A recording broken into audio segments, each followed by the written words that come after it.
Honorable NYORO, Mr. Speaker, I don't know why some members have gone on the defensive, because I'm yet to name names, and I'm going there.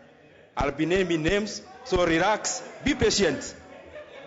We are going to know the traitors, separate them from the sycophants and from the sellouts. So please be patient. If the shoe fits, wear it. If it doesn't fit, don't wear it. Please give me time. yes. Please give me time. Honorable Duale, what is your point of order? Hold on, there's a point of order. The Speaker, I want you to guide the House. The Speaker, we are turning the plenary into what the Committee on Powers and Privilege should hear under your chairmanship.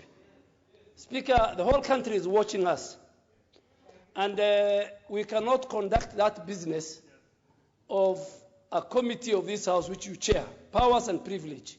Because Honorable NYORO, the route is taking, saying he's going to name names.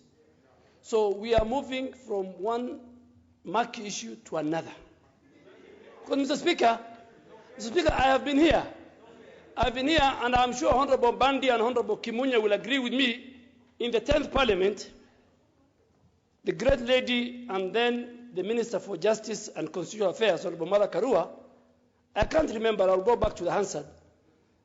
That time we were in the chamber of the Senate. She said, this house has been turned into the biggest auction house. Speaker, a number of times members have even called others rent seekers. But you remember, those times the matters were referred to the Powers and Privilege.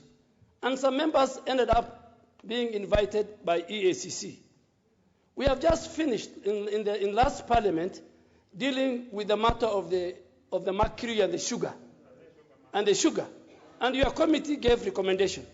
Mr. Speaker, I think when a member is named, their route is not this route. The route is different. That the member is given an opportunity to appear before the Powers and Privilege Committee. And Mr. Speaker, it's very sad. In the 11th Parliament, we wanted to amend the standing orders and introduce, like the House of Commons, the Standards and Ethics Officer within Parliament. You remember, yes? And we must do it. We must have Standards and Ethics Officer. I remember, Mr. Speaker, you brought it. And we brought it to amend the standing orders. And on that day, if the Hansard will correct me right, I said, you better have your own internal officer. Today, if we had the Standard and Ethics Officer, by now the Speaker could have heard the truth or the lies behind this matter. But Mr. Speaker, I think the earlier the better you give direction to this debate. Because I agree with you, we vote through the electronic. I don't vote, I've never seen people voting through stomach. Because, two, I think Honorable NDINDI has serious privileged information.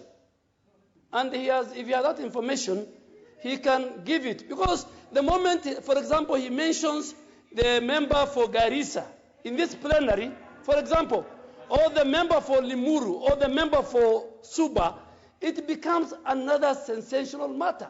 It affects integrity of members, it affects their families, it affects their constituencies. So, Mr. Speaker, the way the route we are going, and let me say it as a ranking member, Mr. Speaker, I really want to ask you and indulge you that this matter is referred to the Powers and Privilege Committee, and this matter is investigated either by, you can even refer it to the DCI, you can refer to EACC, you can refer to the Powers and Privilege. But Mr. Speaker, I am not very comfortable because naming of a member, and many members have been named before, I never thought it will go to a debate. No, I don't think it will go to debate. And the Speaker, on a very light touch, Mr. Speaker, and with a lot of respect to Honorable Moses Kuria. Moses Kuria has tweeted many bad things about me when I was a leader of majority. He tweeted many bad things about you, Mr. Speaker, in the 11th Parliament. He has even tweeted many about, even I think after this matter happened, he tweeted worse things about the current leader of majority. And you know, there are people who have that freedom of using the social media platform. Some of us, we don't maybe use it. So, Mr. Speaker, give us direction, because if we go this route, and that is my advice as a ranking member, if we go this route, we are making the whole House look bad in the eyes of the people of Kenya. Yeah, Honorable John Bandi. Mr. Speaker, whereas I may be persuaded to agree with Duale, but I want to disagree, Mr. Speaker. Mr. Speaker, Honorable Makani Mulu stood on a specific point of order. Understanding Order 108.